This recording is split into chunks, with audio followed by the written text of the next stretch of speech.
yang saat ini sedang dibangun oleh BSI.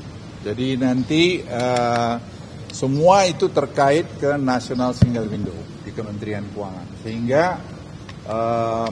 penerimaan negara pasti akan meningkat signifikan.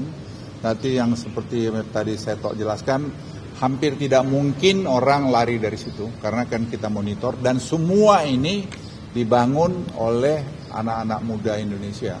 Dan kita tidak memakai uang yang berlebihan, kita pakai dana program.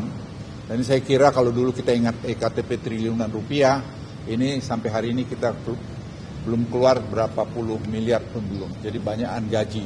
Lainnya otak, karena ini adalah bisnis otak dan ekosistem yang sudah ada kita sempurnakan, kita koneksikan.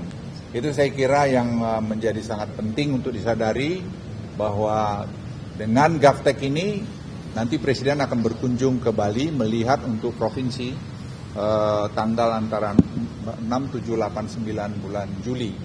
Itu akan jadi model. Tapi sekarang sedang berjalan di 42 provinsi, kabupaten kota, piloting untuk ini. Dan kemarin di Banyuwangi sudah berjalan dan sangat sukses. Kita belajar dari model ini. Nanti kalau 42 ini sukses, Oktober tahun ini akan roll out nasional, seluruh 514 kabupaten akan terhubung, dan kemudian tadi Presiden juga kami lapori, nanti semua BUMN baik Pertamina apa semua akan semua berbasis AI. Dan ini saya kira akan membuat penghematan tidak tahu berapa puluhan miliar atau mungkin ratusan miliar ke depan ini. Ini bukan hal baru, kita tidak meng-hire orang, kita mengerjakan pengalaman kita sejak mulai COVID yang lalu dengan Peduli Lindungi, e-katalog, Simbara, dan seterusnya. Saya kira itu yang sangat penting untuk kita sampaikan semua. Kita harus bangga menjadi orang Indonesia, jadi kita harus kompak, karena ini penting. Bahwa di sana-sini ada yang kurang, ya kita perbaiki rame-rame, tidak bisa dikerjakan oleh satu orang. Dan tadi Presiden saya kira sangat jelas memberikan arahannya, kami laporkan juga semua, tadi yang negatif, surplus daripada semua, dan solusi. Kita juga harus bicara solusi, tidak hanya bicara masalah, identified masalah, tapi kita juga harus datang dengan solusi. Saya kira dari segi makroekonomi, mungkin Pak Dede mau nambahin. Tadi kami juga membahas tentunya. Boleh ke tengah Pak? Sini. Iya Pak, boleh Pak. Tadi kami juga membahas tentunya perkembangan situasi terakhir. Situasi makro yang berkaitan dengan kondisi sekarang. Dan kami juga menyampaikan bahwa salah satu isu penting yang harus diperhatikan itu adalah kemungkinan mengenai risiko kenaikan harga-harga yang bisa terjadi akibat dari pelemahan rupiah. Karena ini tentu akan berdampak kepada kelompok menengah bawah, dan apa yang harus dilakukan termasuk juga untuk menumbuhkan masalah confidence, masalah trust kepada pemerintah. Salah satunya adalah langkah-langkah yang dilakukan di dalam efisiensi anggaran, termasuk salah satu diantaranya di dalam kaitan dengan MBG. Saya kira Pak Firman mau bicara lebih detail mengenai ini.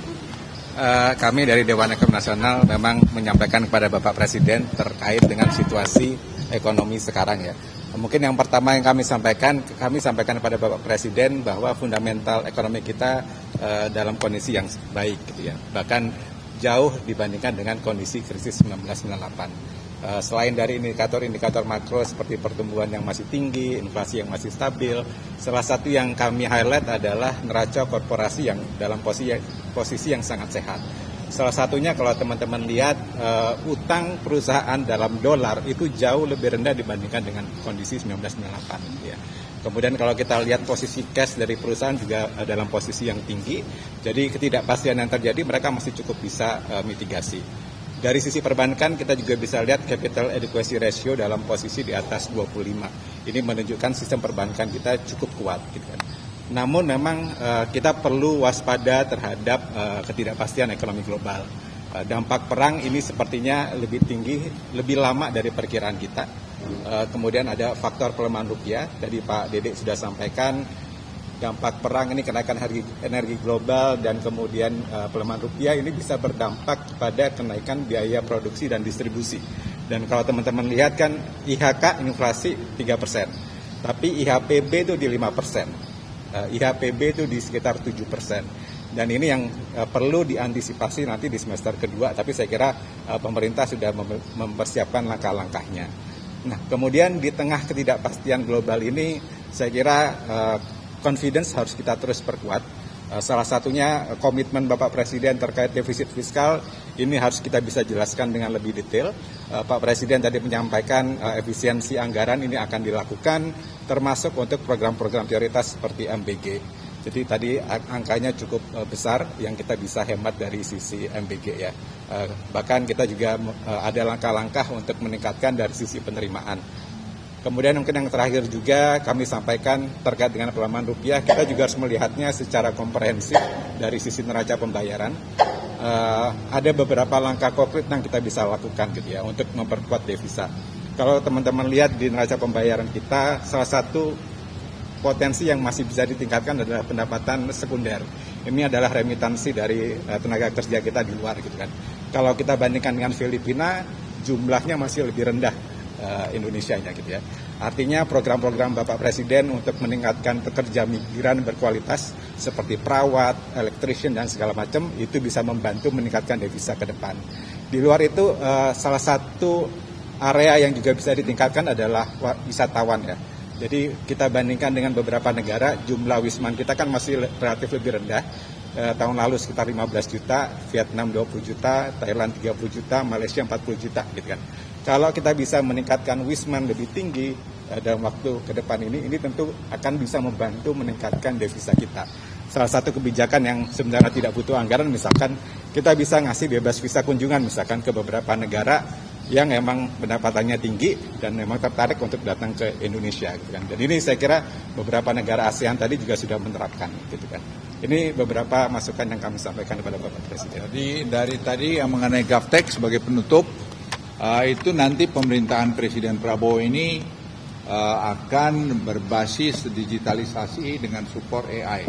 Oleh karena itu kita melihat bahwa dalam waktu tidak terlalu lama kita akan punya digital single ID. Mungkin akhir tahun ini akan ada digital single ID yang mengakibatkan semua bansos atau direct cash transfer itu akan targeted. Jadi akan sesuai dan itu akan menghemat angka cukup besar tadi. Berapa angka mungkin beberapa bisa cukup besar angka yang dihemat, dan saya melihat nanti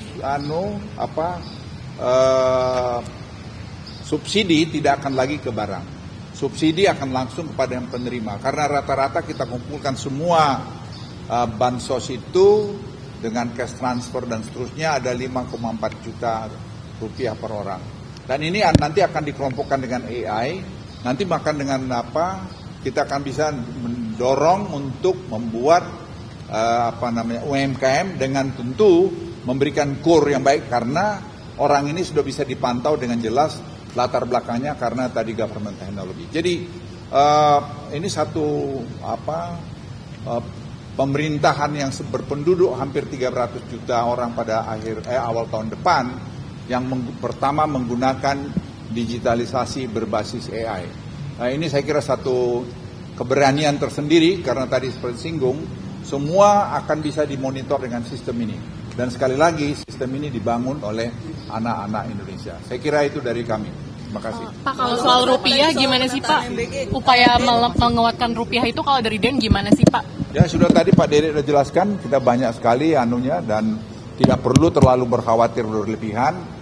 Ya, kita perbaikin di sana sini. Dari digital ini akan saya kira menjawab deep state concernnya Presiden itu akan terjawab banyak dengan sini. Tadi saya laporkan secara khusus mengenai itu. Karena apa? Misalnya kami sudah coba dengan OSS, itu 1.600 halaman dibaca hanya 30 detik oleh AI dan sudah langsung dengan komentarnya. Dan ini saya pikir akan kita kembangkan terus dan sekarang tim masih melakukan penelitian dan exercise mengenai ini dan Presiden nanti ninjau pada tanggal 6, 7, 8, 9 bulan Juli itu akan ketahuan semua. Tapi dari sekarang kami sedang melakukan tadi piloting di 42 kabupaten kota. Kalau Anda mau cek ke sana silakan. Anda nanti bisa kita berikan contoh face recognition. Anda berhak atau tidak berhak untuk mendapat misalnya bansos. Ya. Cukup Pak.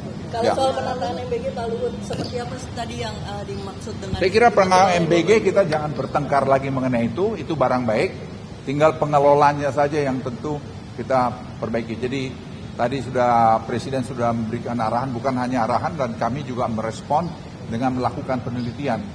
Survei yang dilakukan tadi dengan sangat kredibel, 3% margin of error-nya, dan saya pikir tinggal tadi kita tata dengan baik. Langkah seperti apa yang disarankan oleh Den untuk bisa mengefisienkan anggaran dan... Sudah efisien, sekarang anggaran cukup efisien. Kalau targeted semua saya kira akan lebih efisien lagi ke depan. Dan tadi kami juga minta Presiden untuk Dewan Ekonomi melakukan monitoring dan evaluasi setiap ini dan melaporkan pada Presiden. Setiap apa itu Pak monitoring dan evaluasi? Ya ini kita lakukan berkala seperti tadi kita survei yang kita lakukan itu. Cukup Pak. Ya, terima kasih. Terima kasih.